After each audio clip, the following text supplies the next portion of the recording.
नमस्कार, news state पर आप सभी का बहुत स्वागत है। 23 की टक्कर। जी हां, अगले आधे घंटे के इस बुलेटिन में आपको सियासत से जुड़ी हर बड़ी खबर दिखाएंगे। सबसे पहले बात करेंगे चुनावी दंगल में जातियों पर सियासत की और बताएंगे कि कैसे बिहार में जातीय जनगणना के आंकड़े आने के बाद मध्य प्रदेश छत्तीसगढ़ की सियासत भी गर्म होने लगी है। बात छत्तीसगढ़ में PM Modi versus CM Bhupesh Baghel की भी करेंगे और यह भी बताएंगे कि चुनावी दंगल में डमी उम्मीदवार कैसे खेल बिगाड़ते हैं। तो चलिए शुरू करते हैं। 23 की टक्कर।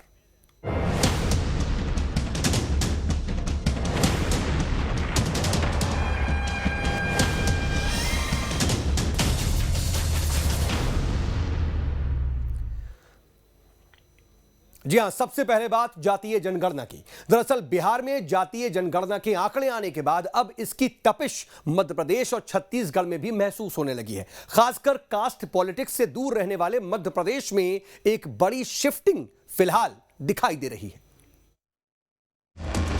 कांग्रेस गरीबों को बांटना चाहती है।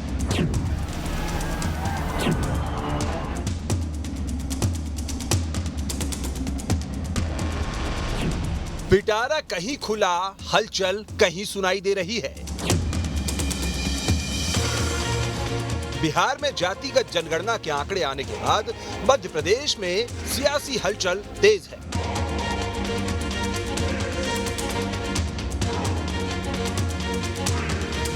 दो अक्टूबर को बिहार में जातिगत जनगणना के आंकड़े आए और उसी दिन ग्वालियर में पीएम मोदी ने इसका अपने अंदाज में जवाब दिया।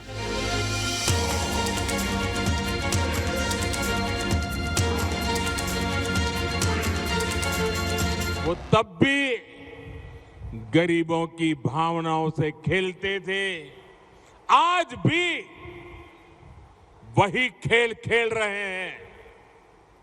वो तब भी जात पात के नाम पर समाज को बांटते थे, आज भी वही पाप कर रहे हैं। वो तब भी आकंठ भ्रष्टाचार में डूबे रहते थे और आज तो वो एक से बढ़कर एक घोर भ्रष्टाचारी हो गए हैं। पीएम मोदी ने विपक्ष पर जात पात के आधार पर समाज को बांटने का आरोप लगाया। पीएम के इस बयान और इसकी टाइमिंग से मायने साफ हैं कि राजनीति किस ओर शिफ्ट हो रही है।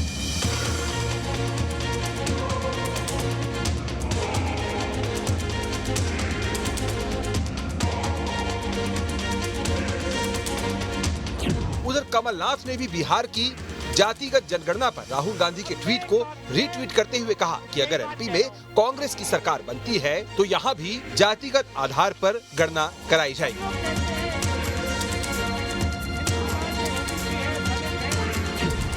मध्य प्रदेश और छत्तीसगढ़ के इस पूरे बेल्ट में अब कास्ट पॉलिटिक्स को हवा मिल रही है। दरअसल मंगलवार यानी 3 अक्टूबर को पीएम मोदी छत्तीसगढ़ के जगदलपुर आए और यहां भी पीएम मोदी ने बिना किसी जाति का नाम लिए विपक्ष के एजेंडे को निशाने पर लिया।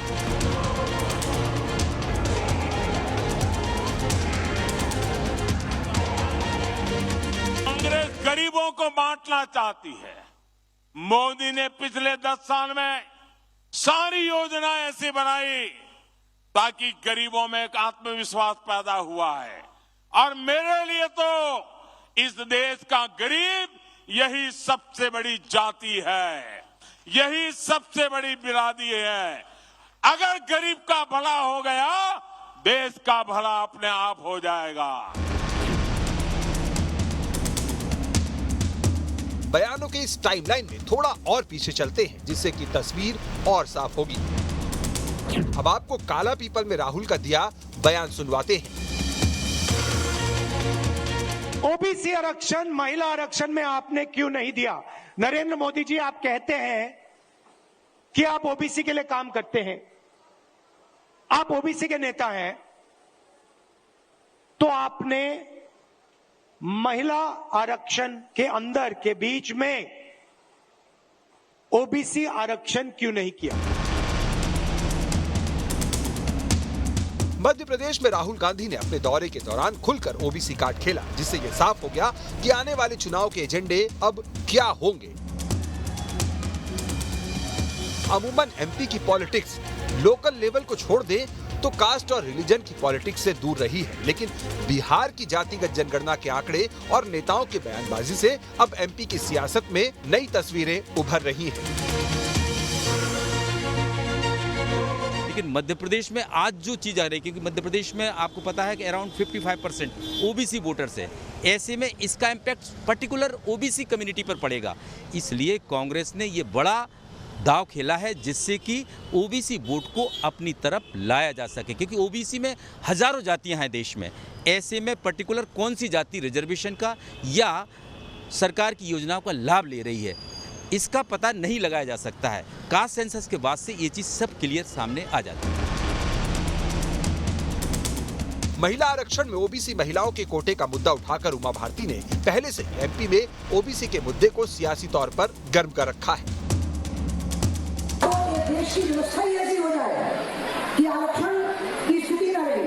अब वो स्थिति कब आएगी जब एससी खुद कहेंगे कि हमें आरक्षण नहीं चाहिए, उससे पहले स्थिति खत्म नहीं की जा सकती। कोई नेता आरक्षण की व्यवस्था को खत्म नहीं कर सकता। जब तक समाज में एक भी व्यक्ति अपने अधिकार से वंचित रहेगा तब तक आरक्षण की व्यवस्था नहीं कर सकता।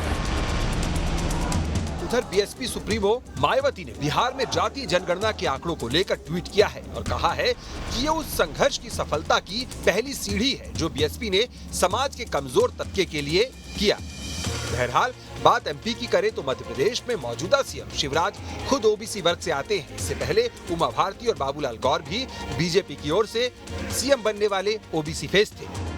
ऐसे में अब तक एमपी में विपक्ष ओबीसी के मुद्दे पर बीजेपी को ज्यादा घेरने में कामयाब नहीं रहा, लेकिन अब जब बिहार में जातिगत आधारित आंकड़े आ गए तो एक बार फिर मध्य प्रदेश में ओबीसी पॉलिटिक्स को पंख लग गए हैं। हालांकि सवाल ये भी उठ रहे हैं कि क्या 90 के दशक की तरह अब की बार मंडल 2.0 की प्रयोगशाला मध्य प्रदेश बनेगा। बिहार में आए जातिगत जनगणना के आंकड़ों के बाद मध्य प्रदेश में भी सियासी हलचल पैदा हो गई है। कांग्रेस की कोशिश है कि जातिगत जनगणना को चुनावी मुद्दा बनाकर चुनावी वैतरणी पार की जाए। हालांकि बीजेपी इन तमाम मुद्दों से दूरी बनाई हुई है। वीडियो जर्नलिस्ट प्रदीप के साथ अतुल शर्मा, न्यूज़ स्टेट, मध्य प्रदेश, छत्तीसगढ़।